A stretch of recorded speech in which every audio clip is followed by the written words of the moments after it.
कुरुक्षेत्र की धरती अब भी रथों की गड़गड़ाहट और शंख ध्वनि से गूंज रही थी। अर्जुन का मन, जो अध्याय 3 में कृष्ण के कर्मयोग उपदेश से कुछ स्थिर हुआ था, फिर भी पूरी तरह शांत नहीं था। वह जानता था कि युद्ध से भागना उचित नहीं, परंतु उसके हृदय में अभी भी संदेह और भय की छाया थी। उसके सामने अपने ही बंधु बांधव खड़े थे और भीतर ही भीतर अर्जुन सोच रहा था, क्या वास्तव में युद्ध ही मोक्ष का मार्ग है? क्या केवल शस्त्र उठाकर धर्म की रक्षा हो सकती है? श्री कृष्ण अर्जुन के मन को पढ़ रहे थे। वे जानते थे कि अर्जुन अभी भी आधा अधूरा है। उसके भीतर जिज्ञासा तो है, परंतु पूर्ण श्रद्धा नहीं। यही कारण था कि वे अब अर्जुन को और गूढ़ रहस्य बताने जा रहे थे। ज्ञान और कर्म का सम्मिलन, कृष्ण का दिव्य उपदेश आरंभ। कृष्ण मुस्कुराए और बोले, हे पार्थ, मैंने यह अविनाशी योग पहले सूर्यदेव को कहा था। सूर्य ने इसे अपने पुत्र वैवस्वत मनु को बताया और मनु ने इसे इक्ष्वाकु को। इसी प्रकार राजर्षियों ने इस योग को जाना, परंतु समय के प्रभाव से यह ज्ञान लुप्त हो गया। अर्जुन चौंक उठा।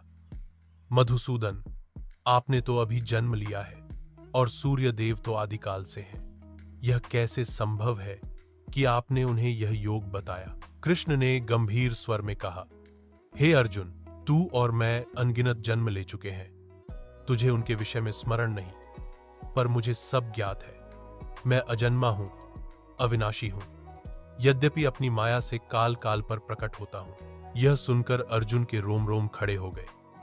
तो क्या आप सचमुच सर्वशक्तिमान ईश्वर स्वरूप हैं?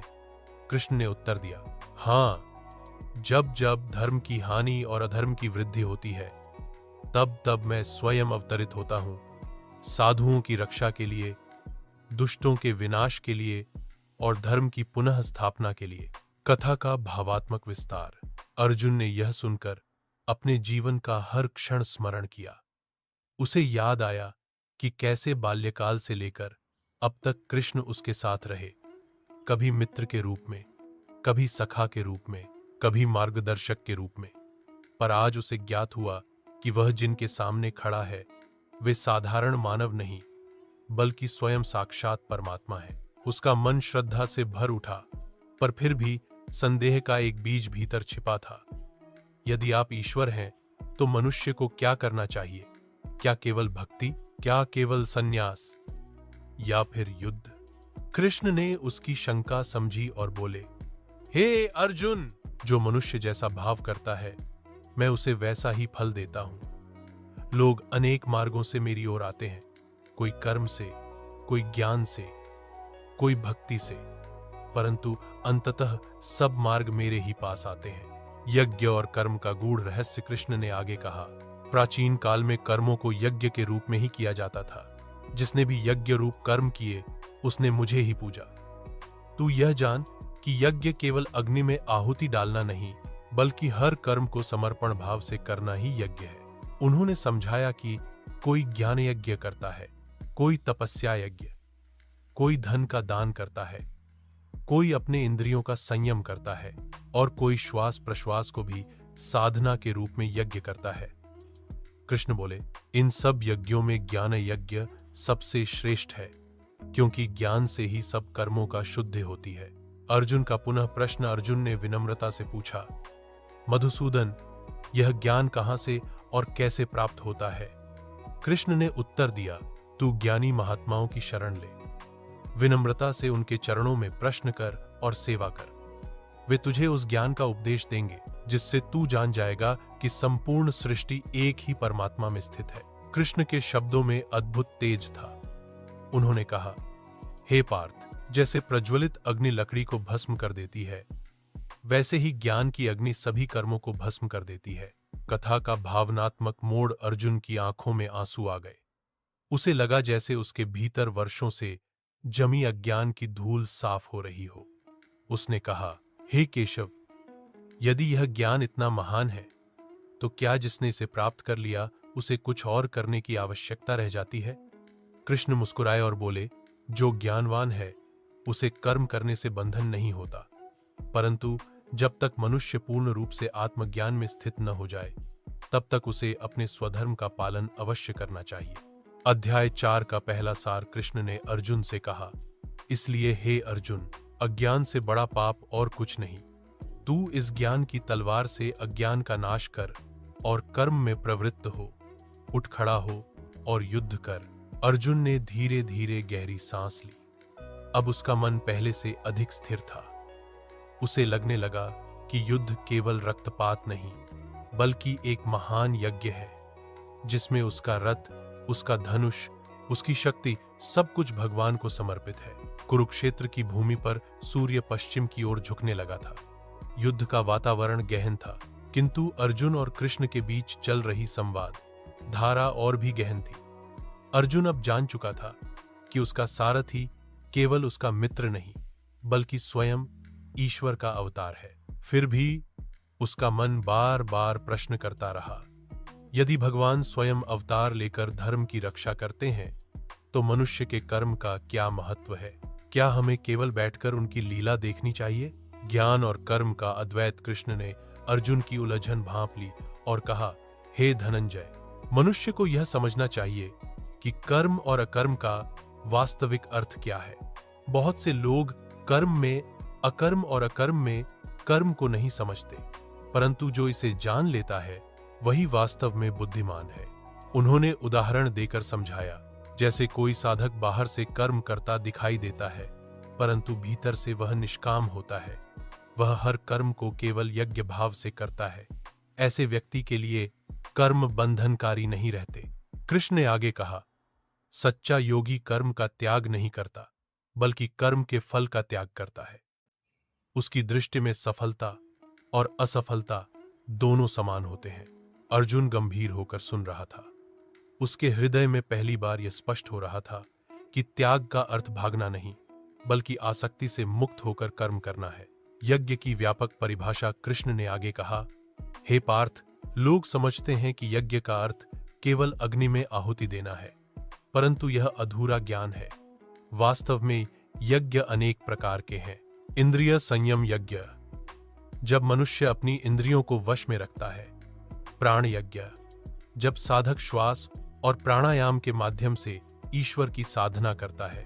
ज्ञान यज्ञ, जब कोई सत्य का अध्ययन और मनन करता है। तप यज्ञ, जब कोई अपने शरीर और मन को साधना में लगाता है। दान यज्ञ, जब कोई अपने धन और शक्ति को दूसरों की सेवा में लगाता है।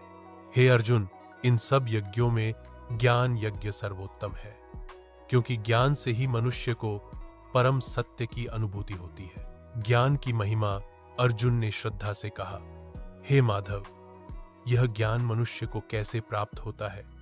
कृष्ण ने उत्तर दिया, हे पार्थ, ज्ञानी जनों की शरण ले, उन्हें विनम्रता से प्रणाम कर, प्रश्न पूछ और सेवा कर।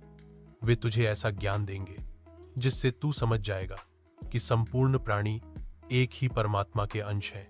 उन्होंने आगे कहा, जैसे प्रज्वलित अग्नि लकड़ी को भस्म कर देती है, वैसे ही आत्मज्ञान की अग्नि सभी कर्मों को भस्म कर देती है।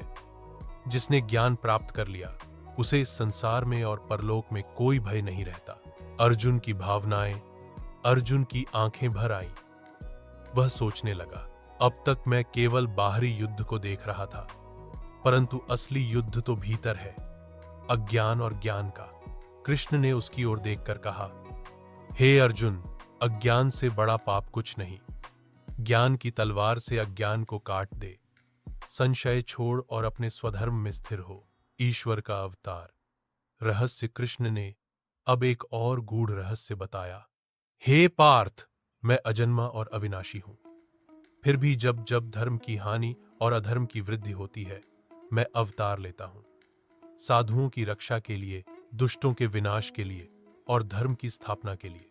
इस रहस्य को जो जान लेता है, वह मेरे स्वरूप को समझ लेता है और मृत्यु के बाद मेरे धाम को प्राप्त होता है। भक्ति और समर्पण का मार्ग कृष्ण ने कहा, जो मुझे भक्ति से भजते हैं, मैं उन्हें पूर्ण रूप से स्वीकार करता हूं।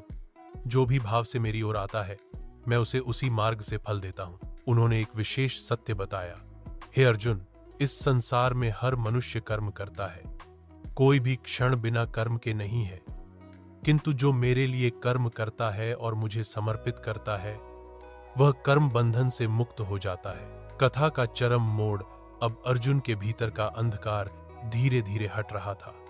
उसने कृष्ण से कहा, हे गोविंद, अब मुझे समझ आ रहा है कि कर्म का त्याग करने का अर्थ भागना नहीं है, बल्कि यह समझना है कि कर्म करते हुए भी मैं ईश्वर का साधन हूं। कृष्ण ने प्रसन्न होकर कहा, बिल्कुल सही पार्थ, मनुष्य को कर्म करते हुए यह भाव रखना चाहिए कि मैं करता नहीं, ईश्वर ही करता है, मैं तो मात्र साधन हूं।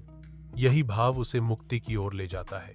अध्याय का अंतिम उपदेश कृष्ण ने गंभीर स्वर में कहा, इसलिए हे अर्जुन, संशय में मत रह, ज्ञान से सुसज्जित होकर उठ, युद्ध कर। यह तेरे लिए केवल शस्त्र का युद्ध नहीं है, बल्कि यह धर्म का महायज्ञ है। तू इसमें भाग ले और अपना कर्तव्य निभा। अर्जुन की अनुभूति कृष्ण के वचनों से अर्जुन का हृदय अब दृढ़ हो चुका था। उसकी आंखों में तेज था, उसके हाथों में गांडीव फिर से चमक रहा था। उसने मन ही मन कहा, आज मैंने समझा कि युद्ध केवल शारीरिक नहीं है, यह आत्मा का संघर्ष है। अज्ञान से ज्ञान की ओर, मोह से सत्य की ओर और मृत्यु से अमरता की ओर। अध्याय 4 का सारांश, ज्ञान कर्म संन्यास योग। 1. कृष्ण का अवतार रहस्य। भगवान समय समय पर धर्म की रक्षा के लिए अवतरित होते हैं। 2. ज्ञान की महिमा। ज्ञान से ही मनुष्य सभी पापों और कर्म बंधन से मुक्त होता है। 3. यज्ञ का व्यापक अर्थ, हर कर्म को समर्पण भाव से करना ही यज्ञ है। 4. ज्ञान यज्ञ श्रेष्ठतम। ज्ञान सबसे ऊंचा यज्ञ है, क्योंकि इससे आत्मा परमात्मा से मिलती है। 5. संन्यास का वास्तविक अर्थ, कर्म त्यागना नहीं, बल्कि फल की आसक्ति त्यागना है। 6. समर्पण का मार्ग, ईश्वर को भक्ति और कर्म समर्पित करने से मोक्ष मिलता है। समापन दृश्य। कुरुक्षेत्र की धूल भरी भूमि पर अर्जुन ने अपने रथ की ओर देखा। उसे लगा कि यह रथ अब केवल युद्ध का वाहन नहीं, बल्कि एक यज्ञ वेदी है। उसका धनुष, गांडीव केवल एक हथियार नहीं, बल्कि धर्म की रक्षा का साधन है। कृष्ण उसके सारथी थे, पर वास्तव में वे स्वयं ईश्वर थे। अर्जुन ने मन ही मन प्रणाम किया और दृढ़ स्वर में कहा, हे केशव, आपके आदेश से अब मैं युद्ध करूंगा। मेरा हर बाण धर्म की स्थापना के लिए होगा। कृष्ण ने मुस्कुराकर लगाम खींची, रथ आगे बढ़ा और कुरुक्षेत्र की भूमि पर अर्जुन ने ज्ञान कर्म संन्यास योग को अपने जीवन का आधार बना लिया।